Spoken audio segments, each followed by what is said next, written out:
Sudah lebih dari 3 bulan, sebagian masyarakat Indonesia menjalankan aktivitasnya di rumah aja. Penggunaan aktivitas di luar rumah mendorong masyarakat untuk memproduksi sampah di dalam rumah. Akibatnya, terjadi peningkatan sampah rumah tangga. Di kota Siantar, Sumatera Utara misalnya, sampah rumah tangga naik hingga 30 ton per harinya. Komposisi sampah tersebut diantaranya sampah organik sebesar 50%, plastik sebesar 15%, dan kertas sebesar 10%. Sisanya terdiri dari logam, karet, kain, kaca, dan lain-lain. Dari total timbulan sampah plastik, baru 10-15% saja sampah dikelola, 60-70% sampah ditimbun di TPA, dan 15-30% belum terkelola dan terbuang ke lingkungan. Tercampurnya sampah organik dan sampah anorganik ini menimbulkan kesulitan untuk mengelolanya. Selain itu, pada masa pandemi ini, limbah infeksius ODP yang berasal dari rumah tangga, seperti sampah masker, juga mengalami peningkatan. Persoalan lainnya timbul yaitu limbah infeksius yang berasal dari rumah tangga tersebut tercampur dengan sampah rumah tangga lainnya. Hal ini dapat menimbulkan resiko kesehatan bagi petugas sampah.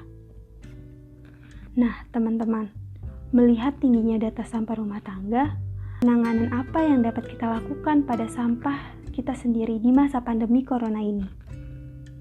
Ya, kita dapat melakukan pemilahan sampah dari rumah. Pengertian dari pemilahan sampah itu sendiri yaitu kegiatan mengelompokkan dan memisahkan sampah sesuai dengan jenis, jumlah, dan atau sifat sampah. Bagaimana cara memilah sampah? Pertama, pisahkan sampah organik dan sampah anorganik. Sampah organik terdiri dari sisa sayur, buah, makanan, dan tulang-tulangan.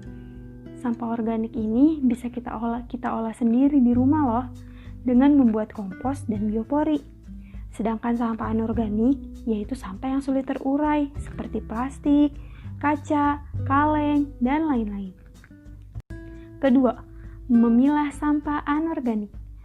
Proses memilah sampah anorganik ini dilakukan agar proses olah sampah yang dilakukan pengelola menjadi lebih mudah. Sebelum memilah, kita harus tahu sampah jenis apa yang tidak dan bisa didaur ulang oleh pengolahan sampah. Setelah itu, gunakan wadah yang tersedia di rumah dan beri label sesuai jenis. Selanjutnya, pilah sampah anorganik menjadi 5 jenis sampah. Yang pertama, daur ulang campuran.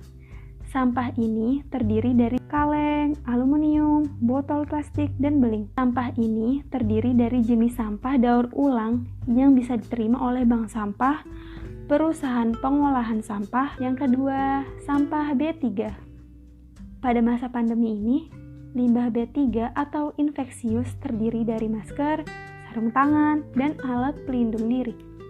Sampah infeksius ini disimpan menggunakan wadah tertutup dengan bertuliskan limbah infeksius. Dan yang ketiga, kertas dan kardus. Selain kertas dan kardus, kertas nasi coklat bisa dimasukkan ke dalam jenis sampah ini, asalkan bagian plastiknya sudah terpisah dari kertas coklat.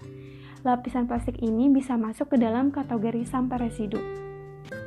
Yang keempat, sampah residu. Jenis sampah ini merupakan jenis sampah yang tidak diterima oleh bank sampah.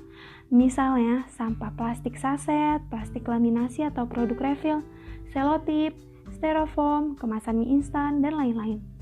Sampah ini tidak dapat didaur ulang, tetapi kita bisa olah jadi ekobrik loh. Ekobrik ini dapat dimanfaatkan menjadi meja dan pengganti batu bata.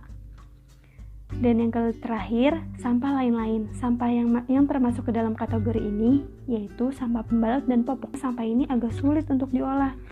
Cara terbaik yaitu mencegah dan beralih menggunakan popok kain dan mensur lakap. Nah, gimana teman-teman? Mudah kan? Jangan lupa dipraktikkan di rumah ya.